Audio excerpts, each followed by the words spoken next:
ഈശോയുടെ പ്രവൃത്തികൾ നമ്മുടെ ജീവിതത്തിൽ സംഭവിക്കാനുള്ള ഏറ്റവും അടിസ്ഥാനപരമായ കാര്യം നമ്മൾ ഈശോയുടെ നിർദ്ദേശങ്ങൾ അനുസരിച്ച് ജീവിക്കുക എന്നുള്ളതാണ്. പഴയ നിയമത്തിലെ മോശയാണ് ഇതിന് ഏറ്റവും നല്ല ഉദാഹരണം. മോശയോട് ദൈവം കൽപ്പിച്ച കാര്യങ്ങളെല്ലാം അതേപടി മോശ ചെയ്തു.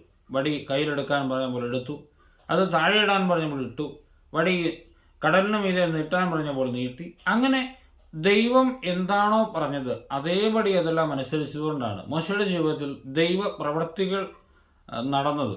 ഇതുപോലെ പ്രിയപ്പെട്ടവരുടെ നമ്മുടെ ജീവിതത്തിലും ഈശോയുടെ പ്രവൃത്തികൾ നടക്കണമെന്ന് നമ്മൾ ആഗ്രഹിക്കുന്നുണ്ടെങ്കിൽ, ഈശോ നമ്മുടെ ജീവിതത്തിന് നിയന്ത്രണം ഏൽക്കണമെന്ന് നമ്മൾ ആഗ്രഹിക്കുന്നുണ്ടെങ്കിൽ, ദൈവം നമ്മളോട് പറയുന്ന കാര്യങ്ങൾ ചെയ്യുക. അത് മനസ്സിലാക്കാനുള്ള ഏറ്റവും നല്ല വഴിയാണ് വിശുദ്ധ ഗ്രന്ഥം.